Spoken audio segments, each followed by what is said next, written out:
Well, thank you all for joining us again this week as we continue our journey through the Bible. Pastor Dan is back from his mission trip, but still resting, and we have with us our guest for the week, the Reverend Lynn Benson. Lynn serves as a deacon in our North Carolina conference and active within our congregation. We're grateful that you're here. I'm glad to be here. And we begin this week looking at Lamentations and the first few chapters of Ezekiel. I said as we were getting ready that Lamentation, I think, suffers mostly from its title. It sounds like it's going to be awful and dark, and there is some darkness, but there's also an awful lot of light that comes through in Lamentations. The grounding to great is thy faithfulness comes from chapter 3. This notion of God's faithfulness being new every morning is there. And it's just an opportunity for us to acknowledge the feeling that we have in difficult times. I mentioned when we were going through Psalms that it's sometimes difficult for folks to acknowledge the challenge of difficult times, and I think it's wonderful that our scriptures go ahead and speak out that painful experience that many of us have. Yeah, I agree. Lamentations is not a place that I would run to spend time had I not been invited to sit in with you today. Because, reading about difficulties, sorrow, confession, it's not going to be my go-to. But I've always felt like one of the most important things that we can do in studying the Bible is to study it together.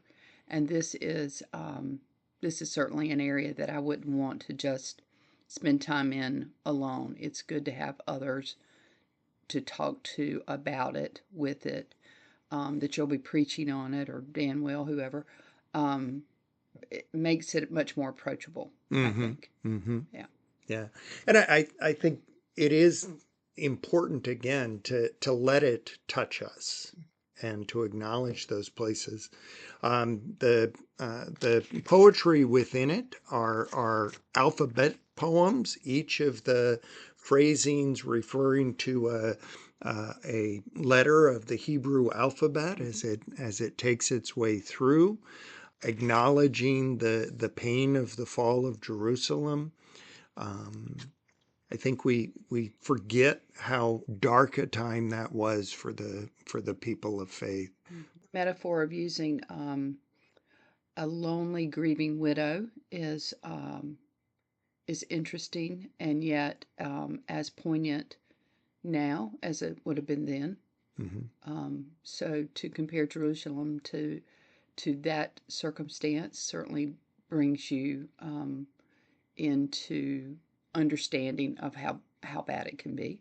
We've all known that, even if we haven't been that person, and certainly we know women in that time, and the idea of being a widow just really was probably one of the worst things that could happen to a woman. Oh, absolutely. So yeah, I think to create this poetry around that imagery certainly meant a lot then, and it's easy to understand it now. Mm-hmm. Mm-hmm.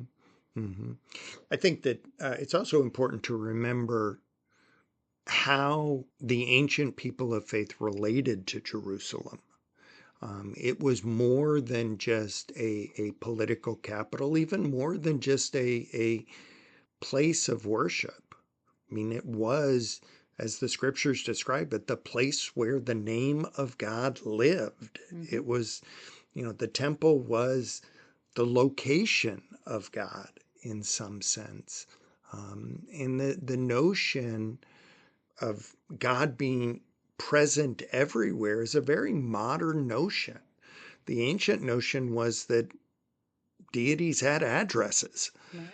And limited areas, and for them to watch the temple destroyed had to be just an existential crisis. Probably thought it could never happen, right? Oh, I'm sure. Simply for that very reason, that this is where we locate God. So therefore, you know, God would never let it happen. that's right, could never happen. And maybe that's part of the reason for the misbehavior that is discussed throughout this. The things that they did that then God is referring to, punishing through whatever.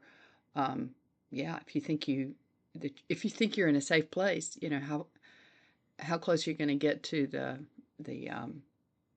sinfulness. How much further into sinfulness can we go if I'm safe? If I couldn't possibly get caught or be punished, and so that might have been part of the reason, maybe, that they were so. Um, it appears to me, that there was so much to confess. Sure, sure. I'm sure that there absolutely was some significant amount of privilege. I mean, we all of us have known overindulged children and their tendency to misbehave. Mm-hmm. Um, Oh, I see it in my grandchildren. If I've told them no, but it's something they really want, even though year and a half old one will keep an eye on me and still move toward that, whatever the no is. The 5-year old even more so maybe sometimes, but yeah, we do that just very naturally, even though we're not supposed to do something. If we really want to do it, we keep testing the water, and maybe that was part of this, and it finally caught up with them, catches up with us, yeah, right? yeah, yeah. I remember years ago, the first time I led a Disciple One class, and when we got to the section that included Lamentations, and a lot of the theme word is judgment. The older leader's guide had you divide the group into two, and they read through for words of judgment and words of hope, Mm-hmm. and then shared them back and forth in a call and response kind of way. Mm-hmm. And one of the things that came through every year that we did that, for folks, was how easy it was for the folks with the word of hope to find examples. As they were reading, they didn't hear the new every morning Mm-hmm. are your Mm-hmm. mercies. Mm-hmm. But when they were looking just for that, they could see that. It's a great example, a great exercise, because I do think it gets overshadowed by easily by the extreme sinfulness and punishment. Yeah. Mm-hmm. Well, are there any particular passages of Lamentations that stand out for you? Yeah, I think maybe in chapter 3, that's the longest of them. And um, again, when the way these prophets had to do their work, had to take on these voices of the sufferer. It was not, well, as you've said, it's not an easy thing to be called prophet anytime, but certainly back in the day. He feels afflicted by God, surrounded by the darkness and despair. It's a really, for me, it was a really heavy chapter, and yet there in verses 22 and 23, the steadfast love of the Lord never ceases; His mercies never come to an end. Mm-hmm.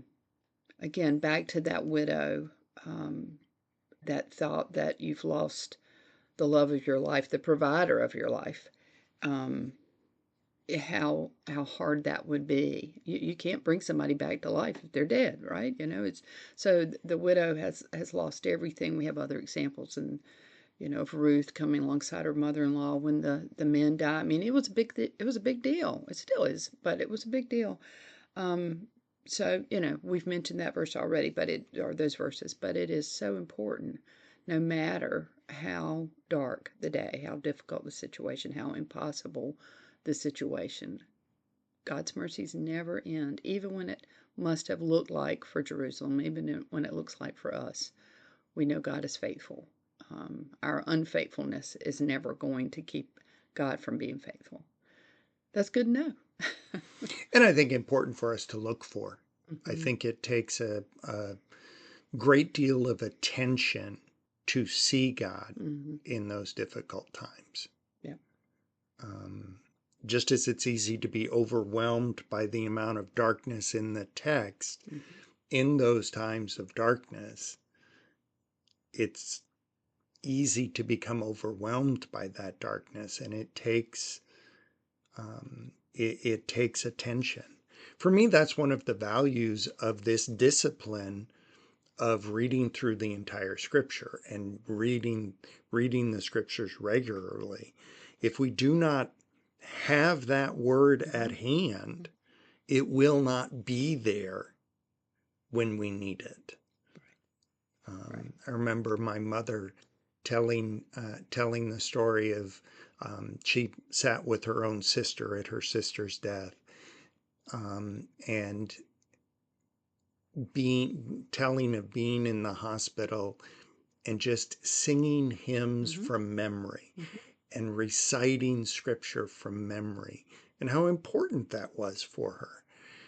And if we do not work to put it there, it isn't going to be there in that moment when we really need it. Yeah.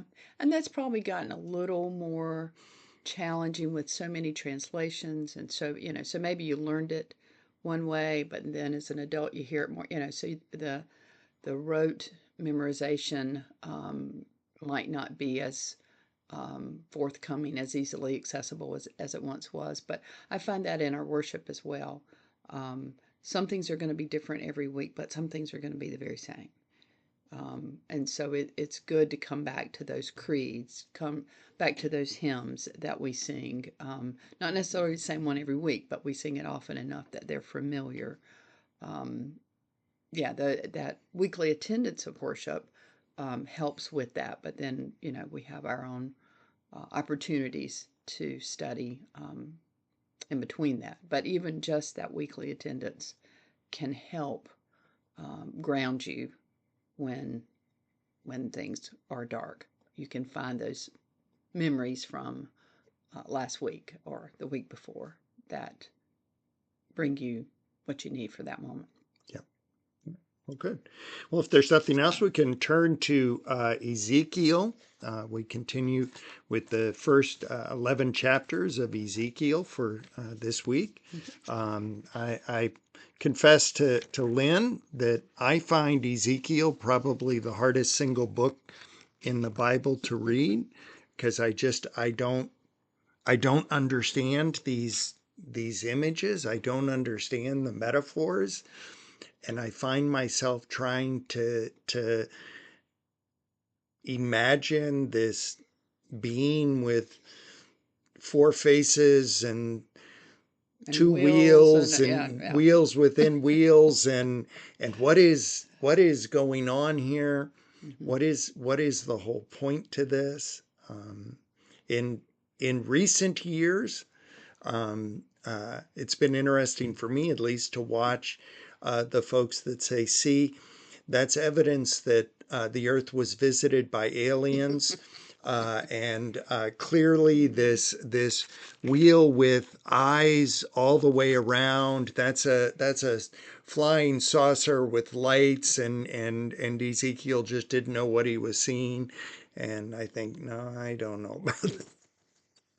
Sci-fi movies do help with Ezekiel. That does make them more believable, I guess, or understandable in some way. But yeah, I'm with you. It's um, these vivid visions, these symbolic actions. I wonder if even Ezekiel could understand it as it was happening before him.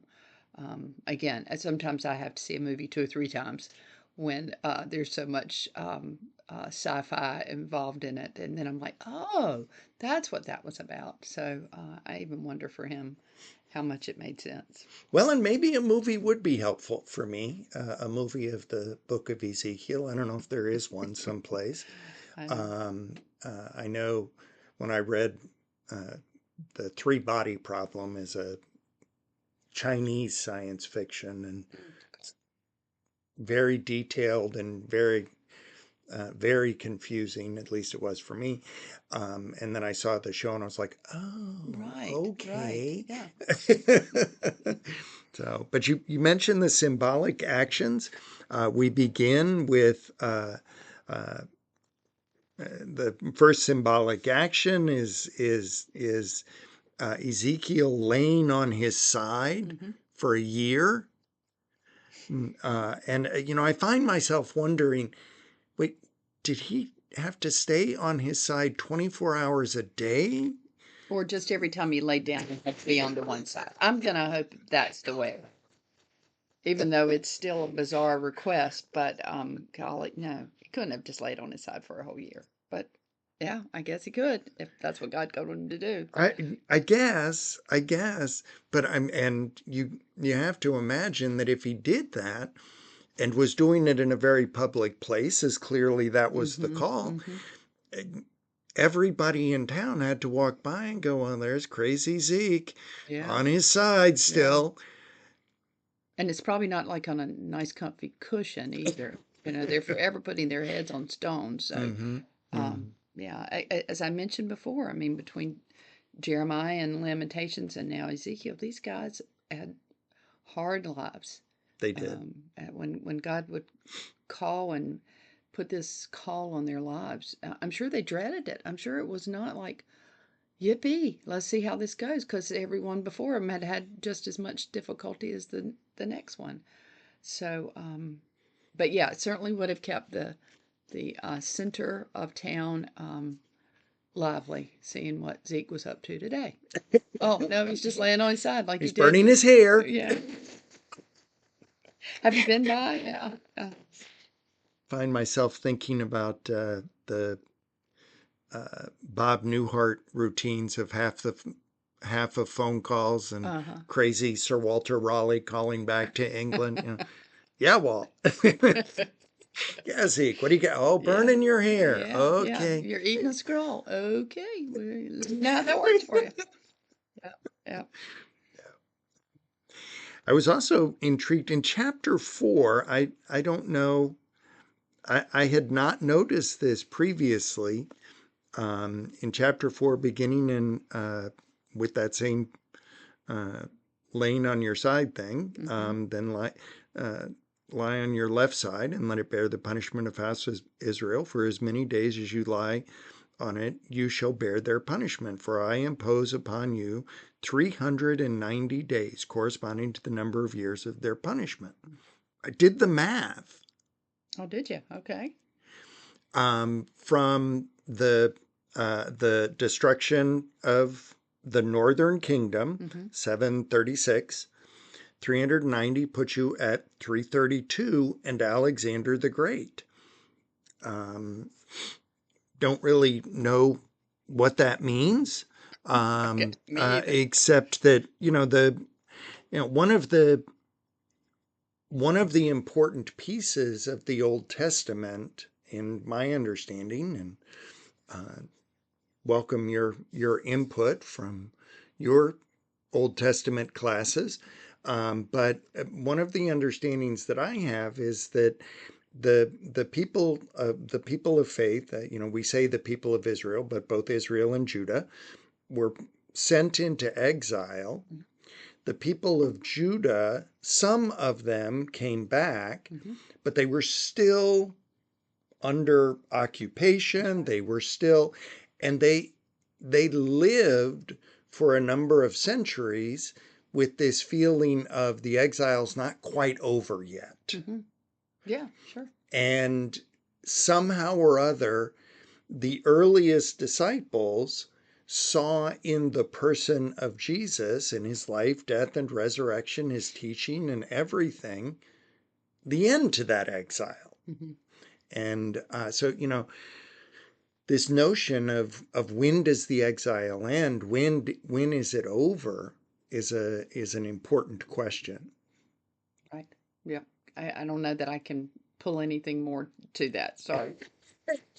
Been a while since I had that Old Testament class. Oh, that So, Duke education. I yeah. keep hoping for more from it. Continues through chapters, 5, 6, and Mm-hmm. 7, and Mm-hmm. this notion um, uh, of the punishment of God. In chapter 6, God says, "Then they shall realize that it was not without cause that I, the Lord, resolved to bring this evil upon them." Mm-hmm. In exile, the people of faith came to came to understand that to a great measure we brought this on ourselves, Right. and that became an important awareness as they began to live into understanding what it means to be people of faith. God's ongoing faithfulness. Right. Exactly, Yeah. exactly, Mm-hmm. exactly. So, well, any particular portions of Ezekiel that you tend to turn to? Well, again, these are not my go-to areas to hang out. Um, you know, over in chapter 11, or well, 8 through 11, I guess, Ezekiel's taken into this vision to Jerusalem and shown the secret idolatry within the temple. Can only imagine how disturbing that would be, as we sit here in this beautiful church building to come in and witness that.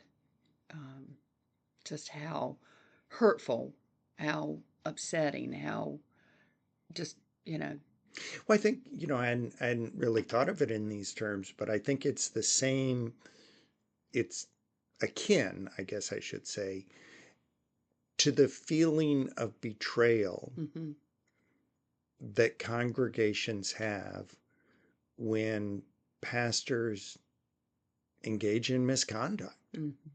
Sure. Yeah, I guess so. That that Mm-hmm, that feeling of, mm-hmm. wait a minute, you were supposed to be more than this. You were Right. supposed to be better than this. Mm-hmm. How can you, or you think of the horrible victims of clergy sexual abuse, and Mm-hmm. their whole sense of the divine is frequently just broken Right. in that Right. moment. Yeah, you lose a sense of trust, a sense of safety that you might would have had with those persons. I think of the horrible shootings in South Carolina there Mm. in the church. Mother How Emanuel. right, how you were there for Bible study, how you invited someone in. Of course, that's what we do. You never turn somebody away. You never think this person has come in to do you harm. And just how have they been able to return? How have It's just so so disturbing as what should be going on in this place and yet what went on there, what's going on here in this vision. So that that pulls emotion. Mm-hmm. We can Mm-hmm. kind of relate to that again. In some ways, these vision things are beyond my everyday uh, activities. I don't have these, but as I read them and just listening, trying to listen for how it does apply, how could this make sense to me in my circumstance? God is really upset with these corrupt leaders, no doubt about it. Leadership does put us in a different realm. Not that we're not all still sinners, but when God calls you into leadership, your actions do have more weight, both Mm-hmm. good and bad, Mm-hmm. and so that corruption was so painful, and yet there's still hope. There's still God. There's still a future promise, even under that what appeared to just be the worst of the worst. Mm-hmm. Mm-hmm. So that's always, we need that. We need that as people. They needed that. We need because what they were going through. Like I said, when does the exile end? Does it ever end? Even your memories of the exile keep it going, right? No doubt, right? So we need that hope that God is going to give them a new heart, we hear about here, and a new spirit, and will eventually gather them again. And that gives, no doubt, reason to get up the next day and go about this life that seems less than ideal. Absolutely awful, actually.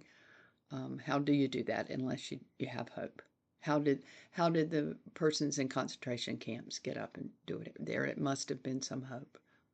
And so, yeah, those are the ways that I try to find meaning in these visions that otherwise just leave me scratching my head. Yeah. Yeah. I think about, we were talking about that repetition and the importance of the repetition. There's a wonderful play movie, God on Trial, that tells the story of a trial that is supposed to have happened in Auschwitz, where the prisoners put God on trial Oh, yeah. to say, did we deserve this one? Did you break the covenant or did we? And in the play, they come to a place of despair, essentially, that they feel like God has not treated them right, that they do find God guilty. And a couple of the prosecutor, if you will, prosecutor of God, is taken to the gas chambers. And in the gas chambers, he joins with all of the others in repeating the Kaddish, the appropriate prayer. The That they learned long ago, and they're still because praying. that's who we are. That's where we are in all of this. I think that as we read through all of the prophets, we have to begin to assess our own behavior, individually and corporately. I'm not one to say that I think that the nation of the United States is specifically described in Scripture, but that's our culture, that's our country, and we have to look around and say, wait a minute, is our society as a whole living where we want it to? And if not, do we need to speak? Especially if we want to claim to be a Christian country, which I'm not even claiming that, but we want to sometimes as a country. And yet, these very behaviors that we read about that disturb God so much, that a long suffering, patient God will put up with for a while. But there comes an end to that. There's a quotation from Thomas Jefferson that fits here. After completing the Declaration, he is said to have declared, "I fear for my nation, for I know that God is just, and the justice of God will not sleep forever." And I think we probably suffer from this maybe even more than they did, Jefferson and Israelites. We're such an instantaneous people now, our society, where I press a button, I have a phone. I press a button, I have a photo on a phone. I mean, just if it takes more than a couple seconds and something's broken, and that we serve this God, we're created by this God that is so patient.